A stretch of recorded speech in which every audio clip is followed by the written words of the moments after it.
안녕하세요 여러분, 도키아 밀주식입니다. 오늘은 구독자님들의 요청에 따라서 스킬즈에 대한 실적 분석을 해보도록 하겠습니다. 참고로 최근에 도키와 함께하는 미국 주식 어디에 투자할까라는 책을 출간했는데요. 제가 분석하는 방식이 마음에 드신다면 일정 부분 이 책을 통해서 참고가 되지 않을까 생각합니다. 그럼 바로 시작하겠습니다. 스킬즈의 실적이 8월 3일날 나왔고 이에 따라서 스킬즈의 주가는 약 4% 정도 빠졌는데요. 과연 스킬즈 실적은 어땠는지 한번 알아보도록 하겠습니다. 스킬즈의 EPS와 매출을 보도록 할 텐데요. 먼저 EPS의 경우 컨센서스는 마이너스 0.09달러였지만 실제 스킬즈가 보여준 EPS는 마이너스 0.1달러로 0.12달러 정도 실적을 미싱했습니다. 반면 매출의 경우 시장은 스킬즈가 88.89밀리언 달러의 매출을 낼 것이라고 예상을 했고 여기서 스킬즈는 89.49밀리언 달러의 매출을 갱신하면서 약 0.78% 정도의 예상치를 돌파해주는 모습을 보여주었습니다. 기업의 실적에 척도가 되는 EPS와 매출을 봤을 때 스킬즈의 실적은 그냥 그럭저럭입니다. 왜냐면은 EPS는 기준을 부합해주지 못했고요. 매출의 경우는 그래도 힘겹게 컨센서스에 부합하는 결과를 보여줬으니까요. 그럼 여기서 조금 더 나아가 스킬즈의 실적을 깊이 봐보도록 하겠습니다. 먼저 가장 눈앞에 보이는 지표는 여기 레비뉴와 그리고 페잉 MAU입니다.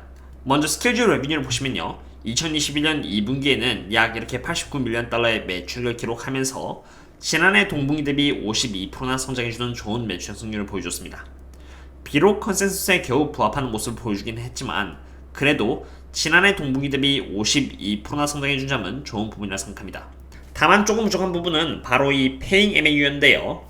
Paying MAU는 Paying Monthly Active User로 스킬즈의 플랫폼에 한 달에 적어도 한 번 돈을 내고 토너먼트에 참가한 사람들을 말하는 것입니다. Paying MAU의 경우는 지난해 동분기 대비 53%라는 좋은 성장률을 보여주었긴 했지만 지난 분기인 2021년 1분기에 비교를 한다면 오히려 조금 떨어지는 모습을 보여주었습니다. 46만 7천명에서 46만 3천명으로 지난 분기 대비 조금 줄었다는 것을 이렇게 볼 수 있습니다. 코로나로 인해서 과거에 스킬즈를 사용한 사람들이 급격하게 한번 많이 늘었고요. 지금은 코로나가 점점 개선되어 나가면서 성장률이 예전만큼은 못하다는 점은 이해가 됩니다. 다만 스킬즈에 대해서 많이 우려스러운 부분은 바로 이 세일즈 앤 마케팅 익스펜스 부분인데요. 여기 세일즈 앤 마케팅 부분을 보시면요. 99.523밀리언 달러로 스킬즈가 벌어들이는 그 매출액 이상이 바로 세일즈 앤 마케팅 부분에 나오고 있다는 것을 볼 수 있습니다.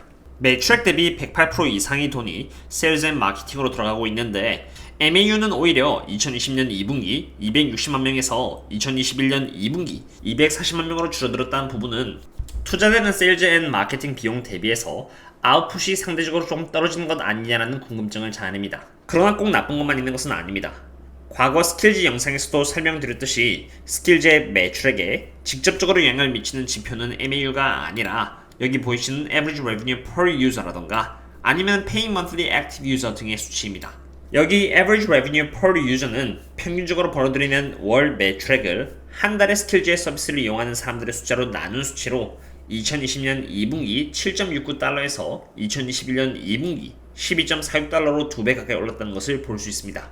Paying Monthly Active User는 스킬즈의 플랫폼에 한 달에 적어도 한 번 돈을 내고 토너먼트에 참가하는 사람들을 집계한 것으로 2020년 30만 명에서 46만 명으로 이번에 늘어났다는 것을 볼 수 있습니다. 이러한 지표를 통해서 알 수 있는 점은 처음에 스킬즈를 접한 지 1년에서 2년밖에 되지 않는 사람들은 금방 흥미를 잃고 스킬즈 플랫폼을 사용하지 않고는 하는데 그러한 사람들 속에서도 3년 이상 이 스킬즈 플랫폼을 사용한 사람들은 앞으로도 꾸준히 스킬즈 토너먼트에 돈을 내고 참가한다는 점입니다. 바로 이러한 이유에서 스킬즈 회사는 지속적으로 어마어마한 마케팅 비용을 지불하면서 최대한 많은 고객을 유치하고자 노력하고 있는 것이죠.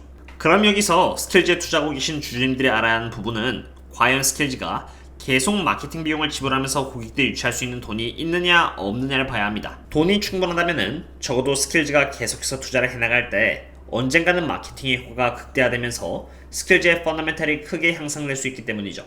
먼저 스킬즈가 보유하고 있는 현금을 보시면은 692밀리언 달러로 전체 자산의 96%가 현금이라는 것을 볼 수 있습니다. 부채의 경우는 스킬즈가 보유하고 있는 전체 부채는 185밀리언 달러로 갖고 있는 현금의 26%밖에 되지 않습니다. 즉 현금을 이용해서 전부 다 부채를 갚는다고 해도 여전히 507밀리언 달러라는 현금이 남아있다는 것을 의미합니다. 그러므로 앞으로도 스킬즈는 비록 지금은 마케팅에 돈을 많이 잃고 있지만 여전히 공격적인 마케팅을 통해서 고객들을 유치할 수 있는 여유가 있다는 것을 의미합니다. 그런 부분을 봤을 때 스킬즈는 아직은 시간적 여유가 있는 것 같습니다. 이제는 스킬즈의 미래 전망을 알아보도록 하겠습니다. 여러분들도 아시겠지만 스킬즈는 아키라는 기업을 인수했고요. 지난달 인수가 체결되었습니다. 아키는 광고 구매 플랫폼으로 판매 플랫폼과 연계하여 실시간 입찰을 통해서 더욱 효과적으로 온라인 광고를 배치하는 역할을 하는 곳입니다. 여기서 스킬즈는 광고주가 되는 것이고요. 광고주인 스킬즈가 정한 매개 변수를 바탕으로 해서 광고를 R키를 통해서 모색하는 것입니다. 예를 들어서 스킬즈는 R키라는 중간 역할을 하는 광고 구매 플랫폼이 있기에 ESPN이나 아니면 NBA와 같은 곳에 직접적으로 협상을 하여서 광고를 기재할 필요가 없습니다. R키가 광고하고 있는 4,650만여 개의 고객들을 대상으로 해서 효율적으로 스킬즈의 광고를 입찰을 통해서 배치할 수 있는 것이죠. 지금까지 광고 구매 플랫폼이 없을 때에는 많은 마케팅 비용을 내고 다른 곳에 스킬즈를 마케팅해야 했다면은 이제는 R키라는 광고 구매 플랫폼이 생김으로써 더 적은 비용을 R키를 통해서 4,650만 개의 고객들을 대상으로 마케팅을 할 수 있게 되는 것입니다. 실제로 여기 이 문장을 보시면 말이죠. 여기 R키에게 마케팅 비용의 일부를 분담함으로써 다른 광고 구매 플랫폼에게 들어가는 비용을 줄여서 일부 마진을 낼 수 있다는 내용이 있습니다. 다시 말해서 R키를 인수하기 전에는 다른 광고 구매 플랫폼에게 큰 비용을 들여서 광고 입찰을 해서 제3자 업체를 대상으로 광고를 했는데 이제는 R키를 인수함으로써 큰 비용을 부담할 필요가 없어졌고 이것이 상대적인 마진을 만들어준다는 뜻이 되겠습니다. 게다가 R키의 알고리즘을 통해서 더 효율적으로 광고를 할 수 있어 마케팅을 통해서 더 많은 고객들을 유치할 수 있게 된다는 점 또한 여기 두 번째 R키의 인수를 통해서 얻을 수 있는 장점이 되겠습니다. 게다가 세 번째 장점은 스케줄을 대상으로 돈을 내지 않고 게임을 하는 사람들을 대상으로 광고를 하여서 추가적인 수익을 낼 수 있다는 것 또한 빠질 수 없겠습니다. 지금까지 스킬즈의 경우는 어마무시한 마케팅 비용이 기업의 수익을 갉아먹는 원인이었는데 R키의 인수를 통해서 상대적으로 적은 마케팅으로 알고리즘을 통해서 더 많은 고객들을 유치할 수 있게 된다는 장점이 생긴 것입니다. 실제로 이런 부분이 구체화되는지는 당연히 다음 실적을 통해서도 알아봐야겠습니다. 그리고 최근 뉴스에 의하면은 스킬즈는 엑싯 게임스에게 50밀리언 달러를 투자하면서 전략적 동맹을 맺었다고 발표를 했는데요.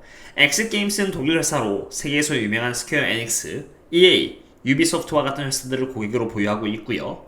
그 중에서 예로 모던 스트라이크 온라인이라던가 이렇게 섀도우 레이서 그리고 이글 플라이과 같은 게임을 갖고 있습니다. 이러한 파트너십을 통해서 스킬즈는 더 많은 게임들을 유치할 수 있을 것으로 기대하고 있습니다. 어떠셨나요 여러분?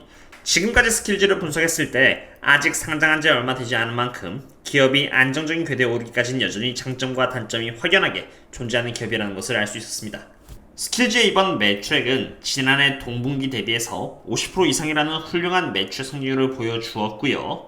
이번에도 95%라는 엄청난 그로스 마진을 보여주었습니다.